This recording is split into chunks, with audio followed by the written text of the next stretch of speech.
Hungry Mom Scrapper with Brenda. I'm Brenda, and we're here with another episode of Mini Monday. Now, Mini Monday today is Make That Turn.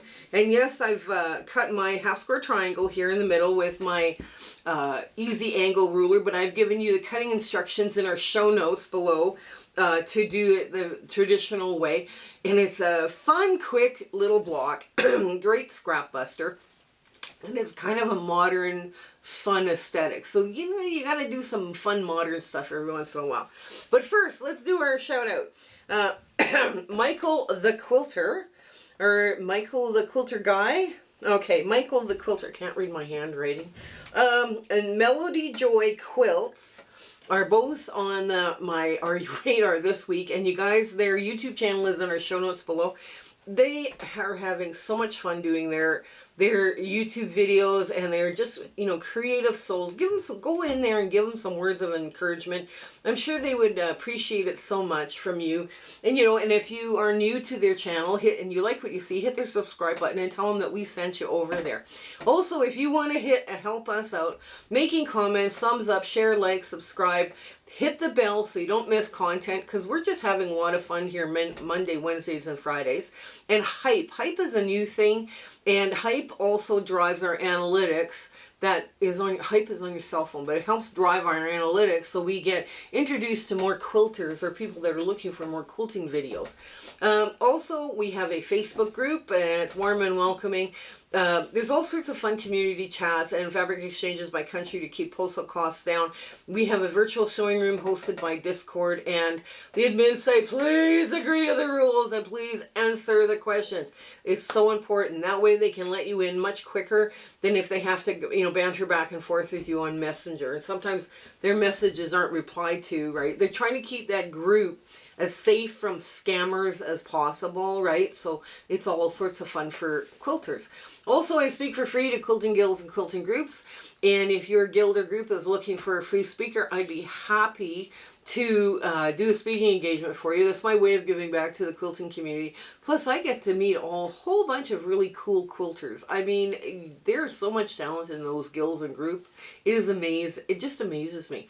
Also, if you're looking for shout outs, or you have a shout out, or you think somebody I need to give a shout out to, please send it to me. You can reach me through the About tab, where it's my email address, or you can message me directly through the Facebook group.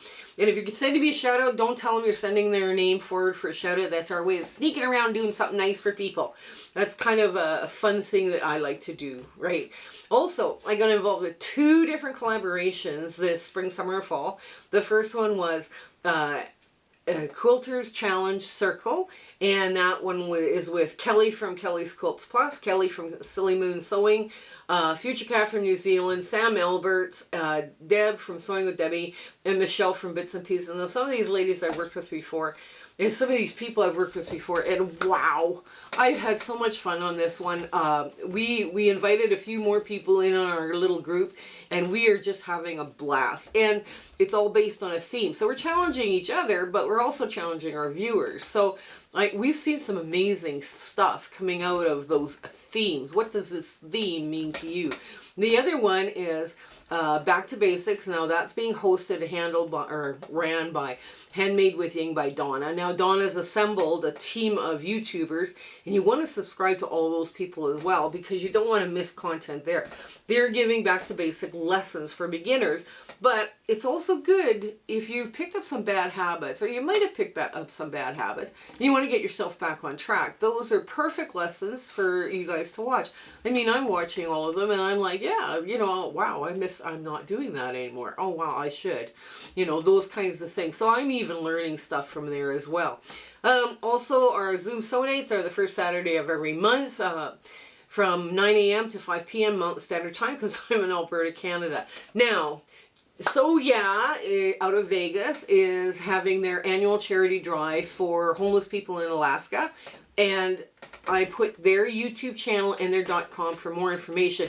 It ends August 15th. So if this airs after August 15th, I'm sorry you've missed the drive. But then you can contact them and see if they're going to do the drive next year. Because the people that have participated have enjoyed it very, very much. They they just had a lot of fun. Now, the other charity drive that's happening is out of the Orchid Valley Quilt Guild. That's in Kelowna, British Columbia, Canada. And I have the address of where you send everything. It's a 4 or 8 inch unfinished heart block. That's right. And they have to be in and or mailed in or received by October 15th. So if you have some fun little heart blocks kicking around your sewing room and you want to donate them to the Orchid Valley Quilt Guild, I'm sure they would love it, because what they're doing is they're gathering up heart blocks to make charity quilts with. So it'll be just a wonderful thing for you to go do. And they're probably expecting stuff from other parts of BC, but not from the rest of Canada, and certainly not from the States. So that would be a wonderful surprise for them. So I think that's it. Yes, come on in. Let's get to the sewing of Make That Turn. Okay, we're at the sewing machine. Now, make this turn. Okay, you see I cut mine with the easy angle ruler. Guys, this is so much easier when you do an easy angle ruler. So the first thing we're going to do is we're going to take the middle and we're going to do that center seam. Okay, and right there, just like that. Then we're going to take this. We want just a little bit. We're going to needle match. Now, they don't teach needle matching anymore. I often wondered why. Because needle match made such good sense. So you're taking it and you're crossing it over. Just a minute, I'll show you what I got. Here, hang on. Okay. Get the other one in there. So what you're doing is you're taking this and you've got a little bit sticking out the top and a little bit sticking out the bottom. Just like that. Okay? Now where that V is, on either side is your 1/4 inch, right? So that's where you needle match, and that 1/4 inch, that needle goes right through that center, perfectly through the center. So you get this, right? Where you can see where the seam is there and there. So that's how you needle match. Now, needle matching, I don't know why they're not teaching it anymore, because it was such a good thing to do. So easy. So easy to do. Okay, I'm just going to get this out of here. Hang on. There, get that out. So lay this all back out. So, there we go. Or I should probably open it. No, I don't have to open it. I have to do that. Okay, and get this little dog ear off. That little dog ear can disappear because that goes this way, and I'll get that off right here, right now. Now you always make an extra half-square triangle when you're cutting it, either the traditional way or with the easy angle ruler. It's just easier to keep clicking along and making your spot. There we go. I'm just going to trim that and that little thread. Push this away and get rid of the dog ear. So now I've got my two pieces lined up. I'm ready to go. Now I have a choice. I'm going to sew one onto the large half-square triangle. Now you can do this any way you want. Everybody kind of does this a little differently, I guess. And I have been told that I do mine different. That's true. I do. Now, because my sewing plate, my stitch plate, is a hole, a little hole. It's not a mouth. So I can do a lot of things that people with a stitch plate with a mouth cannot do. Now, if your sewing machine has a stitch plate this is just the extra one. If your sewing machine has a stitch plate with a hole, like a secondary stitch plate, that's the one you use for this. Now, what I'm going to do is I'm going to press open this seam right here. And I'm just going to scratch it with my nail because my nails can cut through wallpaper or drywall. I'm sure they would go through drywall if I let them. So now I'm going to sew with, I can see where that pivoting is, because I'm going to pivot right here. I'm going to drop my needle down in where that pink meets that dark gray, and I'm going to finish my seam that way. That's how I do Y seams. That because I've got the hole. Now if you don't have the hole, I do have videos that talk about you know, doing the Y seam the very traditional way. Doing an inset seam is another way, another thing that they call. And you can do it that way if you don't have a secondary stitch plate. Now, there I am. I've dropped it right to where I need it to be.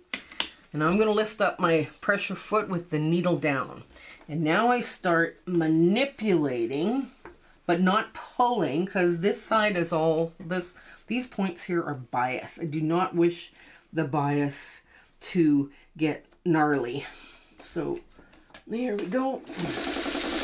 And all of a sudden you'll find you manipulate, manipulate, manipulate, and then poof, it lies flat. And it's like, okay, that's when you sew.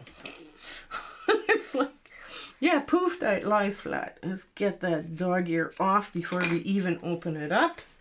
Now, I'm just going to open this seam, so it's going to lie flatter once it's open, and I'm just going to gently finger press. You don't want to finger press too hard, because that may stretch that corner.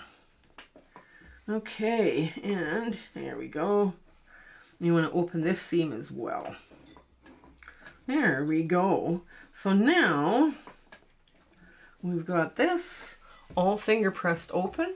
Right, finger pressed open where you can see where everything is, and right where, just a minute here, that little pucker is going to scratch out, just like this. That's what we did. There is a minor little pucker, and if I just get my fingers in there, manipulate it, and it's gone. And now it's gone. That mini pucker right there that was there is now disappeared, because I've done the flat open. Flat and open. That's where you make that nice crisp point, and it looks perfect. Now that point of that gray is perfectly in line with the miter. So that's also another thing. So let me give this a nice press, and you know, get it pressed from behind with a clapper, and we'll come to our ta-da moment. Okay, here's our block called Make That Turn. So cute, so quick, and it's just basically, it looks really complex, but you guys saw me put it together. It's one Y seam. It's basically a mitered corner. So cute, and you do end up with another larger piece for another triangle, right? So, or you could take all of these and use them as a border piecing. That would work too, right? So, but this one came together very quickly, and I was very proud. We got a perfect point in the middle, and everything lines up to where the miter is. So that really makes a lovely block. So I hope you're doing well and everything is going great for you, and your 1/4 inch is right on the money. So stay well until we see each other again. Okay, bye! My husband and I would like to thank you for all of your support and watching our videos and sharing and liking. It has just been, you've put us on such an amazing journey, and we are having so much fun. I hope everything is going so well in your life, and you know, your 1/4 inch is perfect. Everything is working out for you. And we're just so happy to be part of your lives, and you having, like I say, you're watching us. I was just so thrilled that you're doing that. So I want to say goodbye, and I want to thank you with all my heart. Okay? Take care. Bye.